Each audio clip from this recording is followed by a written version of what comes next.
This shows us that the real religion in America is whiteness. The real politics in Mitch McConnell's orbit are whiteness. The worship of whiteness at the altar of whiteness, genuflecting before the God of whiteness. Welcome to this week's Wacky Moments of Leftist Extremism. I don't even know where to begin this week. MSNBC is the place with the hate this holiday season. And on Thursday, MSNBC host Joy Reid had far-left race hustler Michael Eric Dyson on to spread some fact-free hate on Senate Majority Leader Mitch McConnell. Because, you know, it's the season. And race-baiting hatred is their religion. And to proudly stand up and say that he wanted to make Obama a one-term president. This shows us that the real religion in America is whiteness. The real politics in Mitch McConnell's orbit are whiteness. The worship of whiteness at the altar of whiteness, genuflecting before the God of whiteness. And therefore, Donald Trump is the product of a womb that has generated this disfigured person in terms of politics. But Mitch McConnell is part of that womb. Mitch McConnell gives life and breath to the very denunciation of blackness that Donald Trump has been so vehemently denounced for. And look, he then puts forward a blackface representation literally in Daniel Cameron. So that there's a ventriloquism going on. Daniel Cameron's mouth is moving. Mitch McConnell's thoughts are coming through his tongue. This is the worst Geppetto we've ever seen. And pulling those strings is one of the worst white supremacist enactments that we've seen. Wow. Kentucky Attorney General Daniel Cameron is a puppet for white supremacists. I mean, they don't feel the need to fact check that, I guess. Perhaps we could contact Priceline.com, check in, and let them know that their ads are supporting racist hate on MSNBC. Now, the season of hate continues over on CNN, the network that loved maskless rioters when they gathered and throngs of Biden supporters getting together.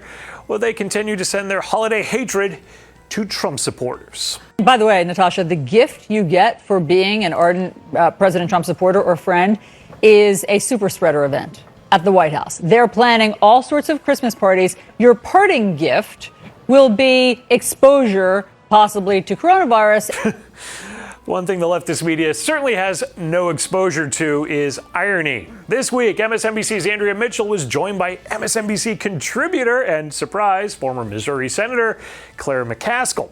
Now, they just got together to hate on Republicans who might be opposed to people that their president-elect, Joe Biden, has announced that he wants on his cabinet.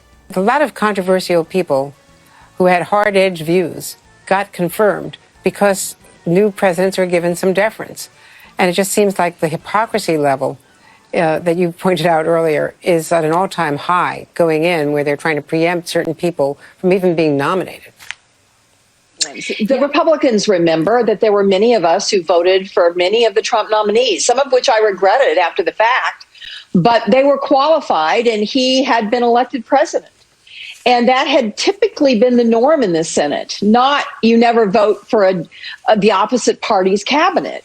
Yeah, which is why McCaskill voted against 7 of them, like President Trump's first OMB director, Mick Mulvaney, who is confirmed with 0 Democratic votes. McCaskill also voted no on Attorney General, EPA Director, and Secretaries of Education, as well as HHS, but It just seems like the hypocrisy level that you pointed out earlier is at an all-time high.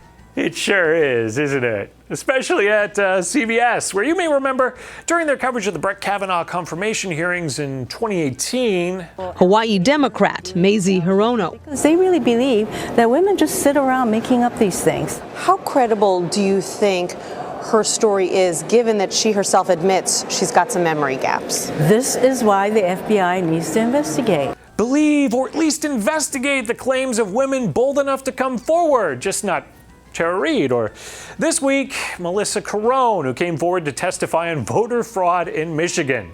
Here is CBS This Morning. I signed something saying that if I'm wrong, I can go to prison. Did you? At last night's televised hearing, Giuliani introduced a star witness who ended up going viral because of her attitude. We're not seeing the poll book off by 30,000 votes. That's not the case. What did you guys do? Take it and do something crazy to it? She concluded her testimony by saying, "I would like to speak to America's manager.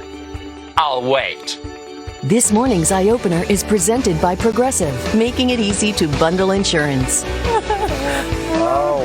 Has she done Stephen Colbert? I knew, guys, when I watched her yesterday, Colbert, Corden, Kimmel, all of them are going to have a field day with that lady. It was the way she talked like that and the way she moved her head. Stephen's absolutely right. You know, that's just how they discussed Christine Blasey Ford and made fun of her voice, right? Yeah, it's always okay for the media to attack women on the right, even if they don't have any facts. Proven once again this week by CNN's Anderson Cooper. But we will engage in the celebration of Christmas, and there will be a Hanukkah celebration as well. As she left the briefing room, a voice was heard to say, "You crushed it, Kayleigh." It was her husband. He'd been there the entire time in the cramped space, by the way, not wearing a mask. Oh, Anderson, what exactly did McEnany's husband say? A voice was heard to say, "You crushed it, Kayleigh." It was her husband. He'd been there the entire time. Except that her husband didn't actually say it. According to the White House press pool, it was a nearby reporter who said those words. But you know, facts and CNN, they just don't go together. On ABC this week, they just avoided the facts, especially, you know, when it could hurt Democrats. All week, we here at MRC-TV discussed the Democratic lawmakers that ordered you to stay home on their way out to go have a bite to eat or go on vacation. ABC just got around to covering some of those hypocrites, but not once could they tell their viewers what party those lawmakers belong to.